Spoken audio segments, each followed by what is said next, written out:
Alright all, and welcome back to Blair White's blog for the day 4 selections of the Royal Ascot meeting. And day 3 was a much better day. We had a poor enough first day, we had an even second day, and we had a winning third day. Just out of the 6 selections given up, only one actual one that lost us cash, which was Newfoundland, who was arguably a little bit unlucky up the rail. But Magical Lagoon won, Kyprios won, Crispy Cat each way, Who Put 50 in You each way, and even though it was a short price, Montasib each way at 9 to 2 was a tiny loss. It was a £1 loss on your even fiver each way stake. So it was a good old day. It's put us right back to level par for the meeting, and fingers crossed we can maintain that form going into today. It doesn't get any easier, but we will continue to try our best. Starting off with the 2:30, the Albany Stakes, and again I've ended up landing on a horse. I haven't put this horse up on WhichBookie because she's ended up going a bit short on me, but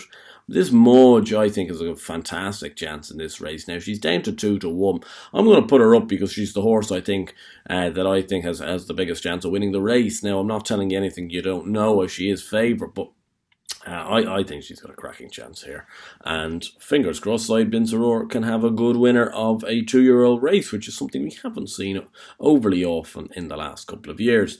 3:05 race, the Commonwealth Cup, quite like Twilight Jet in this for the O'Callaghan team at 8 to 1. He's an improving horse. He improved all of his 2-year-old campaign. He won on reappearance as well, really nicely in a Group 3 affair. And I think he's well entitled to his place in this lineup. And at 8 to 1, he's got a very fair chance. He's drawn nicely as well, right up the centre of the track. The 3:40 race, I quite like William Knight's horse in this, Moktasab at 16 to 1. Won his previous or his second last and his third last starts before trying to repeat the bid in a hat-trick bid on Derby weekend at Epsom. He just didn't handle the track at all. He's looked a pretty straightforward ride up until Epsom. He was hanging all over the place. He just didn't like the place whatsoever. I think you can put a complete line through that performance. He steps up to a mile 4, which some people seem to be having a few doubts about, but the way he won his previous mile 2 furlong contests would indicate that it shouldn't be too much of an issue, and fingers crossed at 16 to 1 he can run his race. 6-7 places available each way. 4:20 Coronation Stakes, really like discoveries in this race, hopefully bidding to emulate her sisters Alpha Centauri and Alpine Star, should I say, by winning the Coronation Stakes. She's a good filly in her own right. She had some very good 2-year-old form. She was 7th in the Guineas when I'm not sure the race ended up panning out the way she'd have anticipated it, and I'm not sure she overly handled Newmarket that day either. She looked a little bit lost in the dip, and maybe that was the costing of her race. So she went into the dip in second and came out of it in 5th or 6th.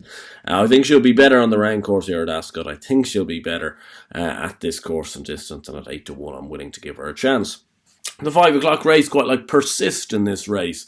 Kieran Fallon takes the ride, a quietly progressive horse, won last time out as well. Still highly unexposed. You can get 12 to 1 about Persist, and I think that should be, or could be, a very decent price. Again, another one with 6 or 7 places available each way.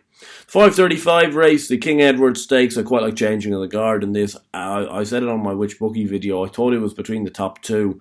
I can't see really, I know Lysander's got a chance and he's 7 to 2. I don't see the other 3 winning, personally speaking, and I think it's between Ottoman Fleet and Changing of the Guard. I just quite like Changing of the Guard, and I think if he was able to repeat the form of the Derby or his Chester Vase win, he'll go and win this race. Whether he can do so, having had a pretty hard start to the summer campaign, I'm not so sure, but fingers crossed, the fact that he's turning up here would be an indicator that he can.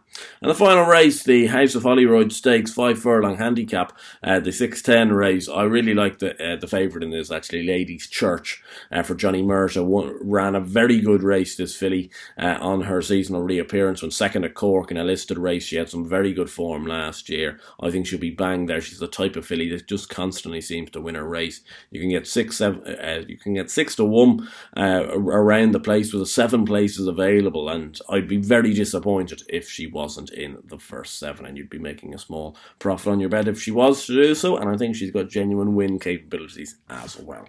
Anyway, those are 7 selections to go to war with for day 4 of the Royal Ascot meeting. Really hope you've been enjoying the selections and the daily videos so far. I know there hasn't been too many views on them, but that's no worries whatsoever. It's nice to be back in the groove of making a couple of videos or two. So I hope you're enjoying them. If you have, do give it a like, subscribe to the channel if you're new around here, and hopefully we'll see you all again tomorrow morning with some decent news about what happened today, and we'll walk through Saturday's card. But until then, stay safe, stay lucky, land a few, and I'll see you then.